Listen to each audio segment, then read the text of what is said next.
اللہ تعالیٰ ولیوں کی دعا کو نہیں ٹالتا، ولیوں کی دعا کو اس لیے ہم ان سے مدد مانگتے، حضرت ہماری ذرا گناہ آڑے آ جا رہے ہیں، بیچ میں خطرناک کاما کر کے بیٹھا ہوا ہوں،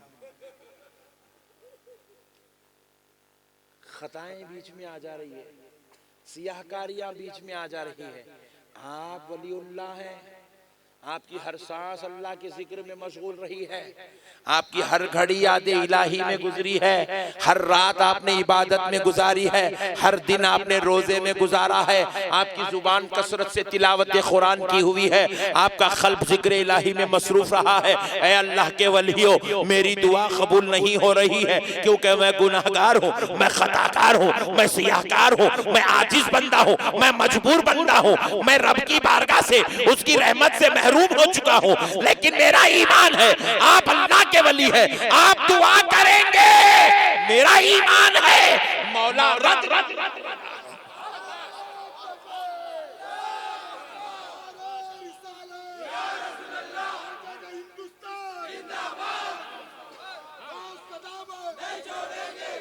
اس لیے ہم ان سے مدد مانگتے ہیں۔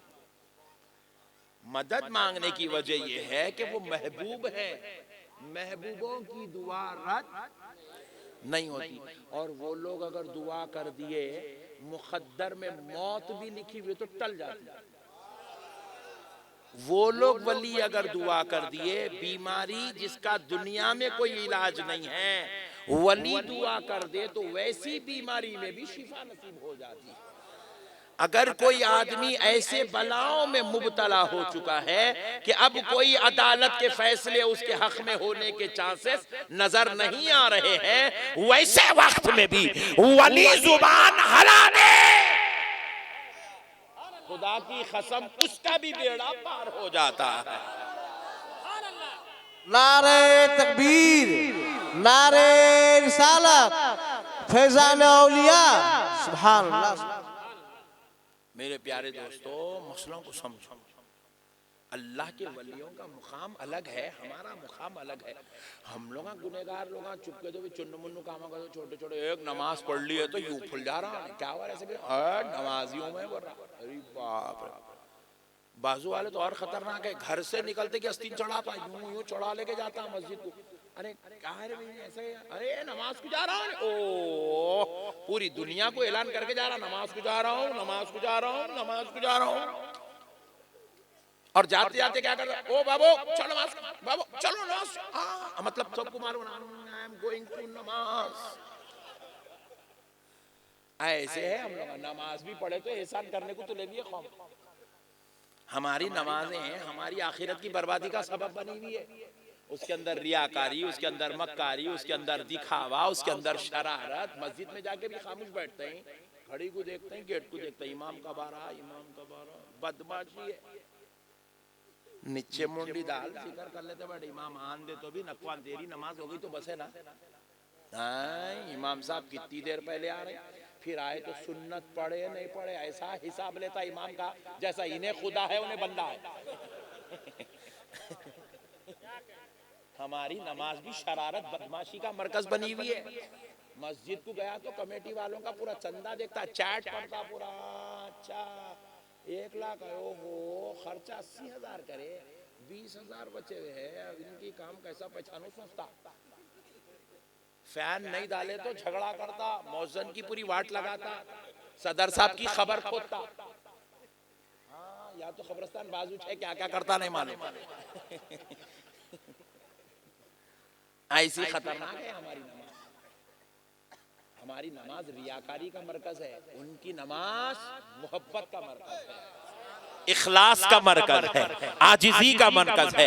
ارے وہ کیسی نماز پڑھتے تھے، ایسی ذات کو دلیل بنا کے لایا ہوں، بازو والا بھی سنیں گا تو ماننے پہ مجبور ہو جائے گا۔ حضرت امام جلال الدین سیوطی رحمت اللہ علیہ، اچھا میں سمجھا لقمہ دینے نظرانہ دینے، اللہ سلامت رکھے، اللہ آپ کو خوش رکھے، اللہ آپ کو غوث پاک کا صدقہ دے، اللہ آباد رکھے، سلامت رکھے۔ میں کیا سمجھا خالی نعت پڑھے تجھ ملتے سمجھا، یہاں بیان کرے بھی تو مل رہے سبحان اللہ. اچھے لوگ آئے پاک. واہ ویری گڈ سبحان اللہ. میں سمجھا لقمہ دینے آئے ہوں گے کچھ تو بھی. سبحان اللہ. اللہ سلامت رکھے, اللہ خوش رکھے. تو اب سنو پیارے دوستو, امام جلال الدین سیوطی, سبحان اللہ, یہ وہ امام ہیں جس طرح سنی ان کو مانتے ہیں بازو والے بھی مانتے ہیں, کیونکہ دارالعلوم دیوبند میں بھی ان کی لکھی ہوئی کتاب جلالین شریف پڑھائی جاتی ہے. جلالین وہابیوں کا نہیں بھی پڑھائی جاتی ہے, بدعقیدوں کا نہیں پڑھائی جاتی ہے, سب کا نہیں پڑھائی جاتی ہے, سنیوں کا نہیں پڑھائی جاتی ہے. درس نظامی میں جلالین شریف تفسیر کی کتابوں میں سب سے پہلی کتاب ہے جلالین شریف, جس کی تفسیر کی ہے حضرت امام جلال الدین سیوطی نے, اور 15 پاروں کی تفسیر کی ہے امام جلال الدین محلی رحمت اللہ علیہ, استاد و شاگرد نے مل کر. تو امام جلال الدین سیوطی رحمت اللہ علیہ جو اس کے 15 پاروں کے مفسر ہیں, اپنے دور کے اتنے بڑے امام ہیں. آپ فرماتے ہیں اللہ نے جب مجھے پہلی بار کعبہ شریف تک جانے کا موقع عنایت کیا تو میں 17 سال کی عمر کا تھا. پہلی بار جب میں کعبۃ اللہ شریف کو پہنچا میں 17 سال کی عمر کا تھا. میں نے کعبے کا غلاف پکڑ کر رب سے کہا, اے اللہ تیرے حبیب کہتے ہیں کہ کعبے پر جو پہلی دعا کی جاتی ہے وہ رد نہیں کی جاتی. مولا میں پہلی دعا کرتا ہوں کہ اے اللہ مجھے تیرے مصطفیٰ کے حدیثوں کا حافظ بنا دے, حدیثوں کا علم عطا کر.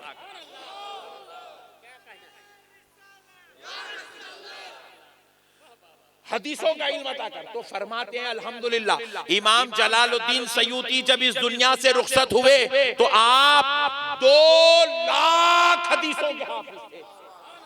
کتنے لاکھ؟ زور سے بولو.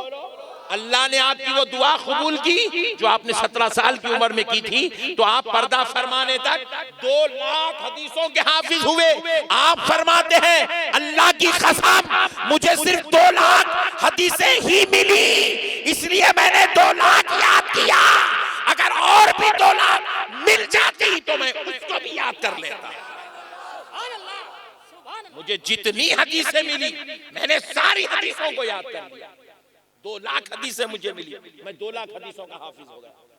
وہ امام جلال الدین سیوطی, وہ امام جلال الدین سیوطی اللہ کے کیسے مقرب و محبوب بندے ہیں. ذرا دیکھیے, بغداد کی جامع مسجد میں آپ نماز پڑھاتے تھے, امام تھے.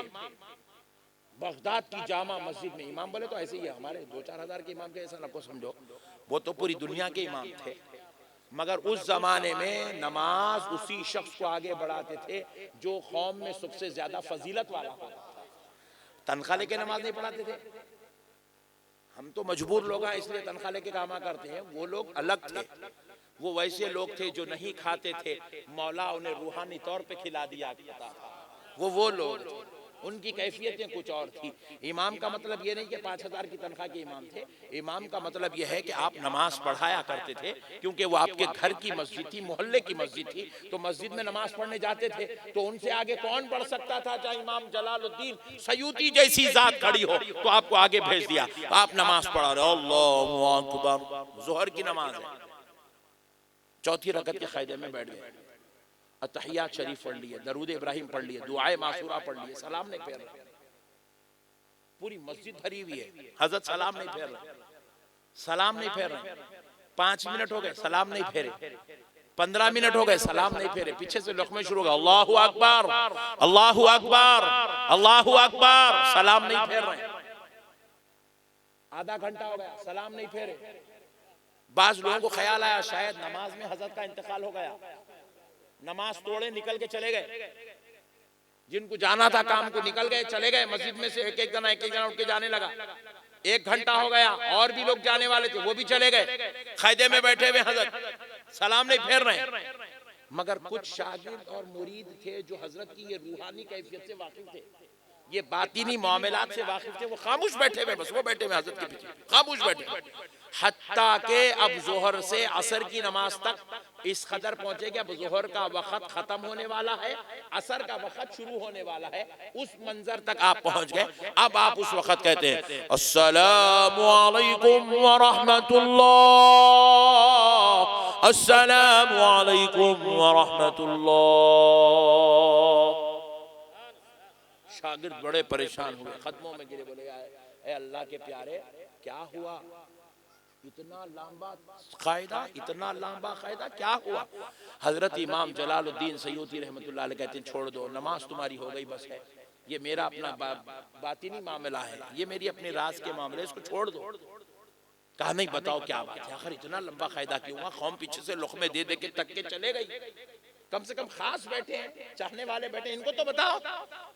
تو بہت اصرار کرنے پر حضرت امام جلال الدین سیوطی فرماتے ہیں جب میں تحیات میں بیٹھتا ہوں، پڑھتا ہوں، قاعدے میں بیٹھتا ہوں، التحیات پڑھتا ہوں، التحیات للہ والصلوات والطیبات،